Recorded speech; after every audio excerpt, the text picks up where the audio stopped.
Ya estamos de regreso y para conversar de la estrategia de Alejandro Guillé para cautivar el voto del Frente Amplio. Y nos acompaña, para eso precisamente, el miembro del comando. Ahora, Fernando Atria, ¿cómo está? Buenas noches, gracias por venir. Hola, gracias Claudio por la invitación. Bueno, miembro del comando se ha dicho precisamente para tratar de acercar a las figuras del Frente Amplio y atraer de ese mismo modo el voto de ese sector. Bueno, yo no diría para cautivar el voto del Frente Amplio, ¿no? Como decía en la presentación. Yo creo que hay aquí un espacio, se ha abierto desde el domingo, en que nos enteramos que todo el diagnóstico que se había hecho de Chile era totalmente falso y que es totalmente distinto de lo que se esperaba. Y se abre un espacio de conversación política. ¿No? Yo no lo pondría ni de negociación política, ni de cautivar, ni nada, sino de conversación política, de las posibilidades o las cuestiones que se abrieron después del domingo, en que se manifestó una clarísima mayoría a favor de las transformaciones. Respecto a su nombramiento, Boric señala que no pasa de ser un gesto sin transformaciones concretas. Bueno, evidentemente el nombramiento mismo es un gesto. Y lo que viene después de eso es lo que importa.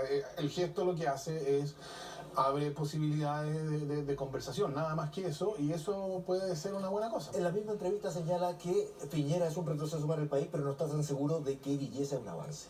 Bueno, yo creo que esa es una de las cuestiones que tenemos que ir conversando entre ellos y nosotros. Por cierto, lo primero yo celebro, o sea, eso está clarísimo, todos lo tenemos clarísimo. Piñera sería un retroceso para Chile. Y yo creo que ellos van a llegar a la conclusión de que está bien, a lo mejor desde el punto de vista de ellos, un nuevo gobierno, una nueva mayoría, no es exactamente lo que ellos querrían, por cierto.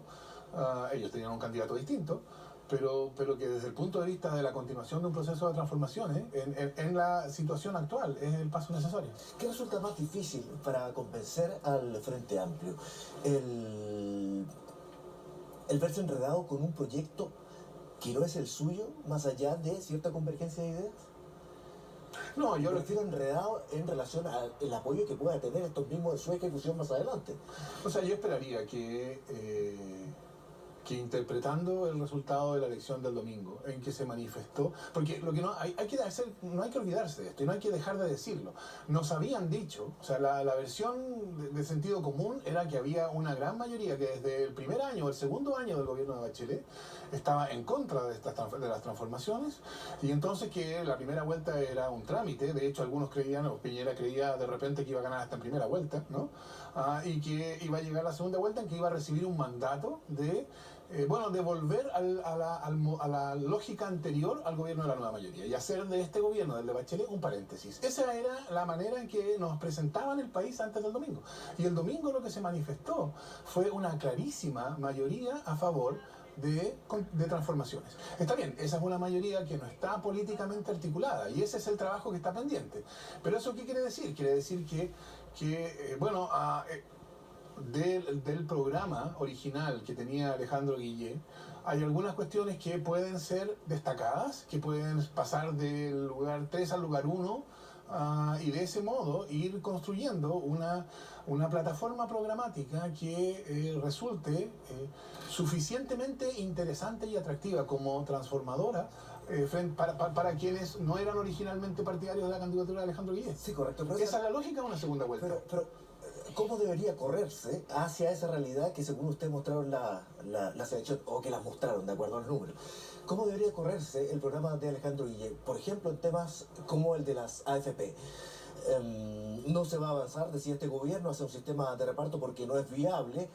En el Frente Amplio están con el movimiento No Más AFP, que es un sistema de reparto. Es que hay una cuestión y Alejandro Guillé propone ahora, a partir de una entrevista que da en Canal 13 con Don Francisco, una eliminación gradual. Sí.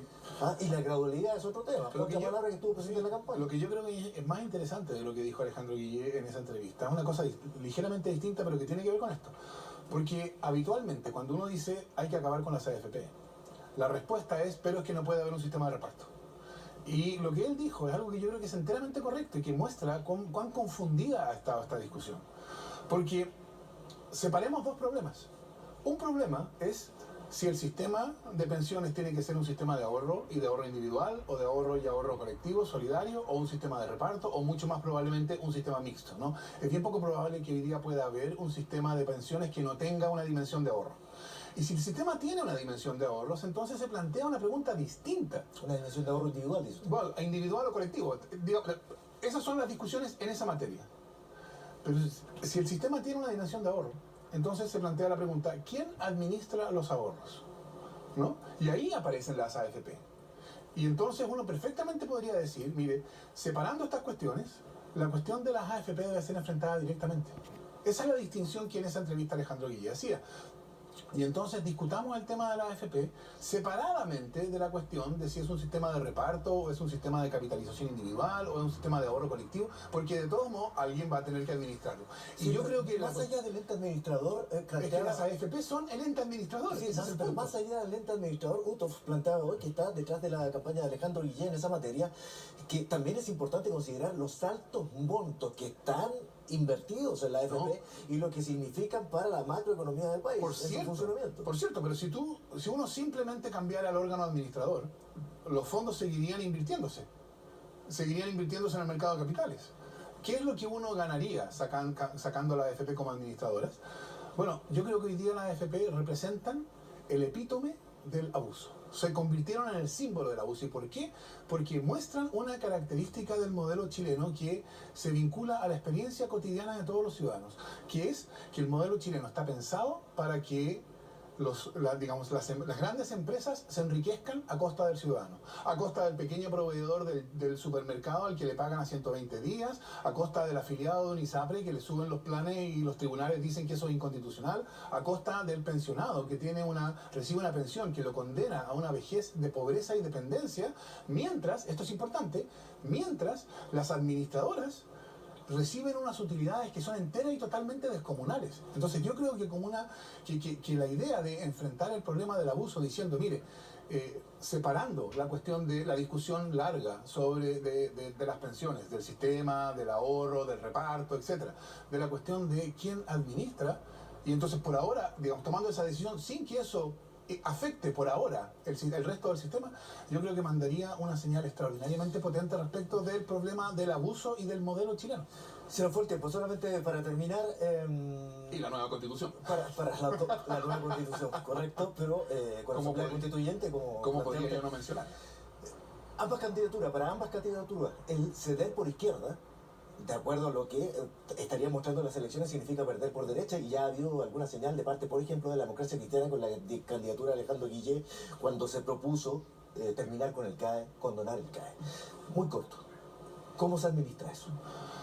Bueno, es que si uno mira a lo que pasó en la Democracia Cristiana, y uno recuerda lo que había pasado antes, en la Democracia Cristiana claramente había dos almas, dos versiones, dos lados, etc. Uno que era muy crítico del proceso de transformaciones, que se llamaron a sí mismos los progresistas con progreso, etc. Y otro que estaba detrás del proceso de transformación. Y uno pregunta, ¿qué pasó en la elección del domingo en esa materia?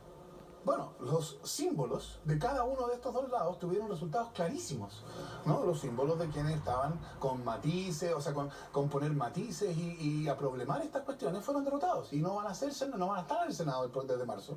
Y quienes representaban en la versión contraria desde la democracia cristiana, desde lo que hoy día se llama la tradición social cristiana, el humanismo cristiano, desde esa tradición, concurrir a la necesidad de esas transformaciones y apoyarlas, bueno, tuvieron éxitos notorios. Yo creo que esa es una cuestión importante cuando uno tiende a responder la pregunta hacia por qué habría una candidatura que enfatiza la necesidad de transformaciones. ¿Por qué habría de pagar un costo si ya la elección mostró quién tiene respaldo electoral y quién tiene un respaldo que en definitiva se reduce solo al mercurio? Fernando Atria, muchísimas gracias por conversar con nosotros esta noche, y esté muy bien. Gracias, Claudio.